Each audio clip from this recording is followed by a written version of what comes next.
Greetings, everyone. Welcome to Elaborating Upon Kenpo. I'm Joe Rebelo, known to many of you on the internet in the martial arts world as Kenpojoe. And we're going to discuss an important element of Ed Parker's American Kenpo, and that is the sets, and specifically striking set 1. And the reason I'm going over this particular set is that I happened to watch a couple of individuals perform their particular variations and versions of the set, and I looked at it and I really wanted to talk about it, and then someone was discussing what would be the ending of strike set 1, so I figured I'd take some time and discuss this with you. So let's get right into it, shall we? So again, all sets begin with a bow. Left foot meets the right, attention stance, we utilize a bow of respect. We bow on sets, we salute on forms. So traditionally, sets do not have any form of salutation. We utilize a simple bow. We step out with our left foot to meditating horse, left over right. We go over the set in our mind as we inhale through our nose and exhale through our mouth. We then open our eyes, draw back the chamber, and now we begin striking set 1. A right horizontal thrust, a right rolling back knuckle. A left horizontal thrust, a left rolling back knuckle. A right horizontal thrust, a right rolling hammer fist. A left horizontal thrust, a left rolling cross hammer fist. A right horizontal thrust, a looping, or I should rather say inverted vertical roundhouse back knuckle. A left horizontal thrust, a left hooking or roundhousing, I should say, inverted vertical back knuckle. A right horizontal thrust, a right hammer, inward hammer, palm up. A left horizontal thrust, a left hammer fist, palm up. Now, at this point, we go into section 2, where we go from horizontal to the front to vertical on the side. A right vertical thrust punch, a right rolling back knuckle. A left vertical thrust punch, a left rolling back knuckle. A right vertical thrust punch, a right cross rolling hammer fist. A left vertical thrust punch, a left cross rolling hammer fist. A right vertical thrust punch, a right inverted vertical roundhouse back knuckle. A left vertical thrust, a left inverted vertical rolling back knuckle. A right vertical thrust, a right chopping hammer fist, palm up. A left vertical thrust, a left chopping hammer fist. Chamber, then both hands simultaneously. Simultaneous horizontal thrust, simultaneous rolling back knuckles. Chamber. Horizontal thrust simultaneously, simultaneous cross rolling hammer fists. Chamber. Simultaneous horizontal thrust, simultaneous inverted vertical roundhouse back knuckle. Chamber. Simultaneous horizontal thrust, simultaneous chopping hammer fist, palm up. And then to the sides. Vertical thrust, rolling back knuckle. Chamber. Vertical thrust, cross rolling hammer fist. Chamber. Vertical thrust, right inverted vertical roundhouse back knuckle. Chamber.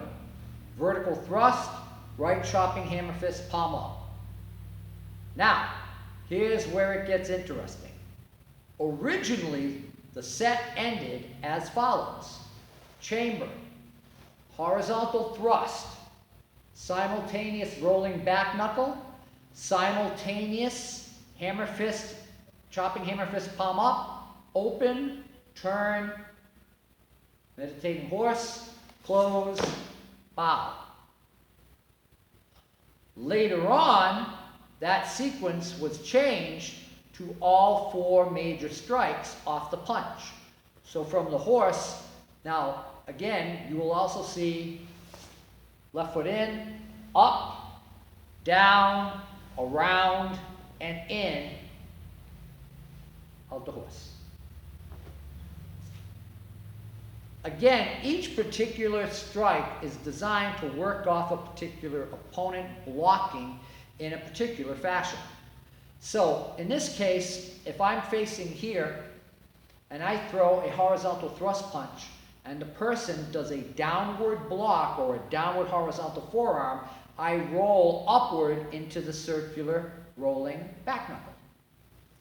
If I throw a punch and the person does an upward block, then my hand rolls across my body to the cross rolling hammer fist to the groin. If I throw a horizontal thrust and the person does an inward block, moving my arm in this fashion, I then rotate my arm to the inverted vertical roundhouse punch, or back knuckle I should say.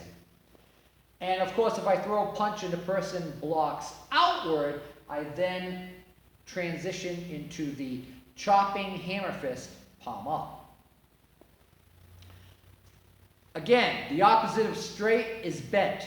The opposite of front is side. So to the front, I'm throwing a straight horizontal punch. Again, from a side view, I'm throwing a straight horizontal punch. From the side, I'm anchoring my elbow and throwing what some styles would call a short power punch. Again, when I studied with the Wu-Tang group, again, we would do high punches, up on toes, boom, short power punch. So the elbow is anchored and the rotational torque is added to generate the power. Obviously, when we look in place in horse stance, we don't see the rotational torque that occurs. We're utilizing it as a hand isolation to teach us the opposite of straight is bent. The opposite of horizontal is vertical. And notice in each instance, we're still utilizing a thrusting motion. And of course, when we do both hands against simultaneous actions, like again, if a person does a double push down block, I can roll and strike. If they do a double upward open parry, I can roll into the hammer fist. If they do the simultaneous blocking action inward, I can circle my hands. And of course, if they do simultaneous outward blocking, open hands, or outward checks, I can again, chopping actions, I can chop within, palm up in a horizontal plane.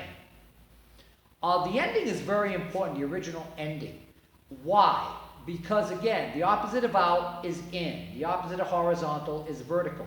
And the other two major natural weapons that are taught in the course of strike set, the two major strikes are of course striking with the back of our two metacarpals or knuckles, and also striking with the hammer fist.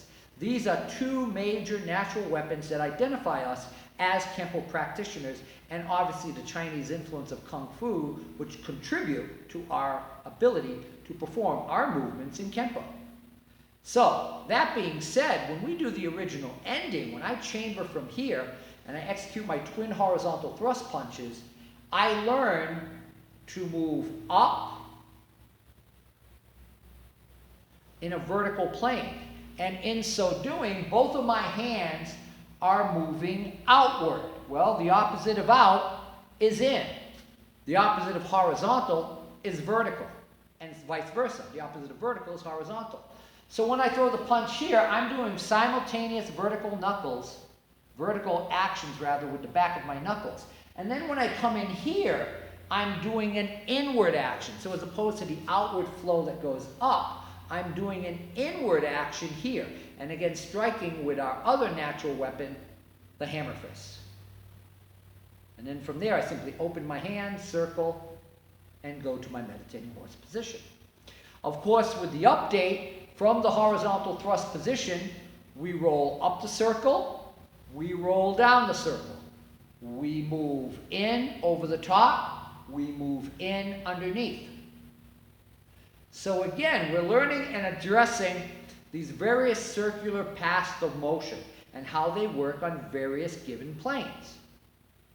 So again, this is also taught many times as a technique. We'll step off the line and block, and we'll punch here, roll up, roll down, come around in, and strike.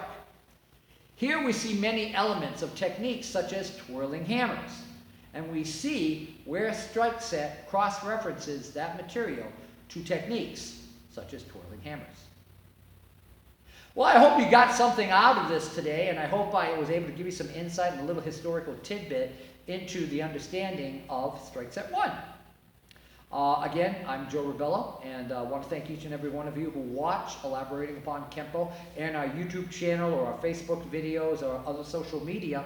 And I hope you got something out of this, and I hope it gave you a couple of new insights into strike set 1. So, until next time. keep training.